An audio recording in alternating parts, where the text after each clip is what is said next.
The summer sun blared over Manhattan when Anastasia Volkova, a Russian-born CEO of one of Europe's largest tech companies, arrived in New York for an international business conference. Dressed in a tailored white suit and carrying herself with poise, she entered the grand lobby of the Regal Crown Hotel. But instead of receiving the courtesy expected for a guest of her stature, the reception staff glanced at her, then turned back to whisper and laugh.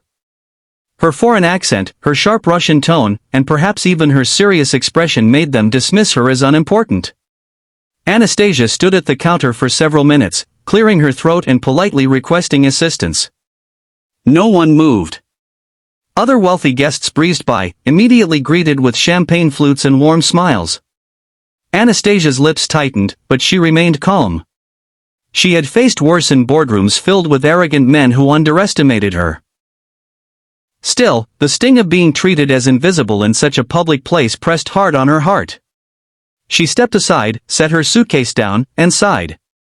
For the first time in years, she felt unwelcome and painfully out of place in a foreign land. Just as she was about to leave the counter, a soft voice interrupted her thoughts.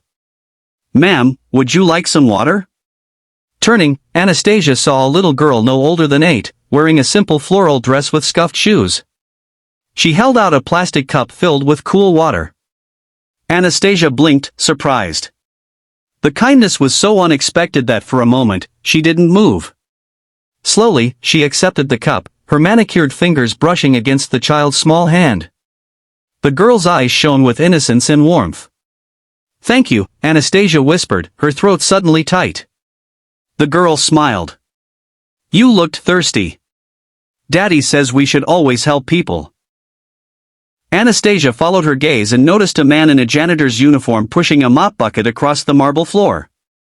His back was slightly bent from long hours of labor, but his eyes, when he looked up, carried quiet strength. He nodded apologetically, as though embarrassed his daughter had approached.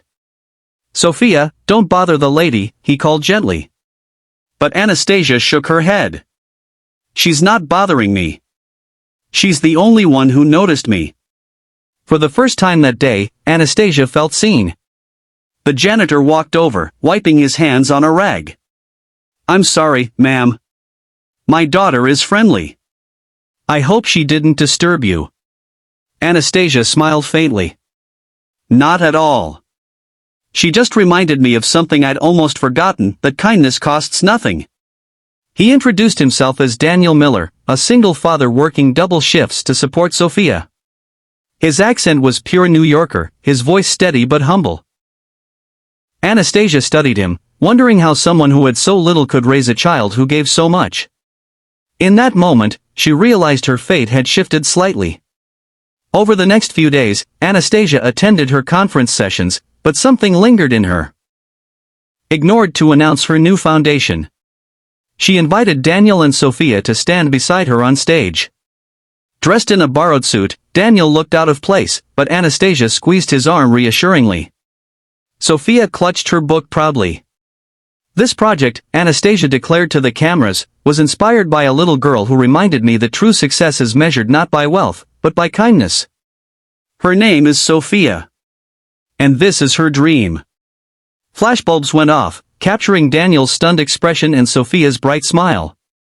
The audience, filled with investors and philanthropists, erupted into applause. Journalists scribbled furiously. The story spread like wildfire. Russian CEO launches education project after janitor's daughter offers kindness. Social media exploded with praise, and soon donations poured in. Anastasia had transformed a moment of humiliation into a movement of hope. And yet, deep in her heart, what mattered most wasn't the headlines. It was the bond she had formed with a little girl who had treated her like a human being when no one else had.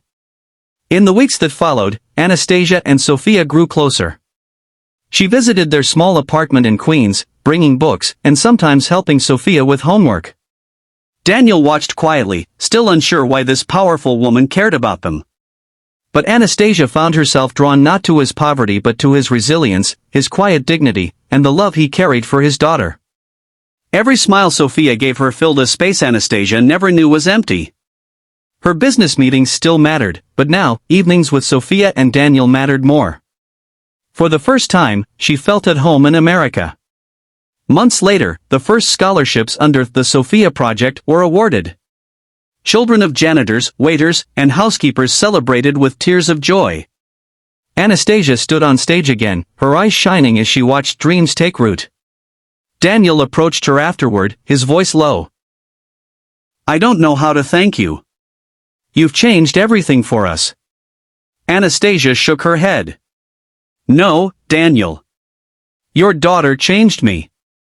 For the first time in years, she allowed herself to feel something beyond work, something human, warm, and frighteningly new. Perhaps fate hadn't just shifted her career, but her heart too.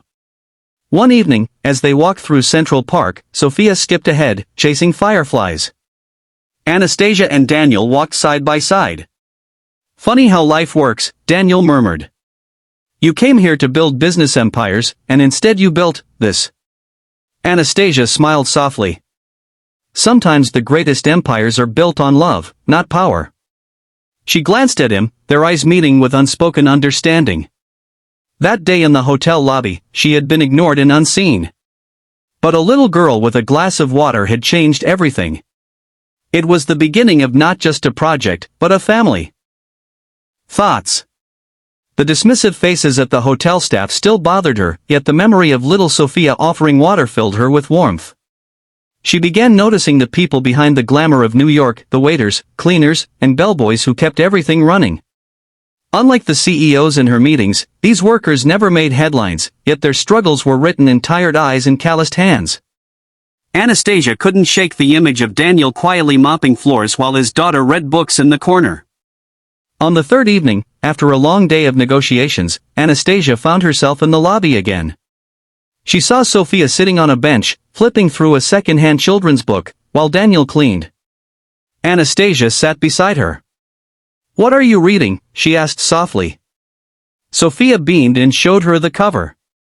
"It's about explorers who travel the world. Someday, I want to go to different countries too." Anastasia felt her throat tighten. She saw a younger version of herself in the girl, dreaming big while the world underestimated her. "You will, Sophia," she promised. "Don't ever stop dreaming." Daniel approached nervously, unsure why a woman like Anastasia was talking to his daughter. "I'm sorry, ma'am, she talks to everyone," he said, shifting awkwardly. Anastasia shook her head. "Please, call me Anastasia. And your daughter is remarkable." Daniel's tired eyes softened. "She's all I've got.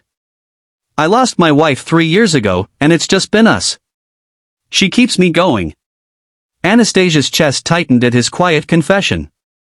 Power, wealth, and titles had given her everything except genuine connection. And here was a man who had almost nothing, yet radiated a wealth she'd never known. The following morning, Anastasia requested a meeting with Daniel. He looked startled but agreed. They sat at a small cafe near the hotel, Sophia sipping hot chocolate beside them. Anastasia leaned forward. "Daniel, tell me something. What would you do if you had the resources to change your life?"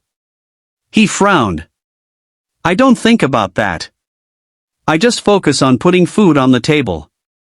Anastasia smiled faintly. "But if you could dream?" Daniel hesitated. "I give Sophia a better education. She deserves more than what I can give." His words carved into Anastasia's soul. Back at her suite, Anastasia stared at the city lights through tall windows. The other CEOs she had met spoke only of profits, mergers, and power. But Daniel had spoken of his daughter. That night, she pulled out her laptop and drafted a new initiative, a foundation dedicated to supporting the education of children from working-class families in America. She titled it the Sophia Project. For the first time in years, her work wasn't just about numbers or prestige. It was about people. She smiled, realizing how a simple glass of water had redirected the course of her empire. A week later, the Regal Crown Hotel buzzed with cameras and journalists. Anastasia had chosen the same lobby where she had once been.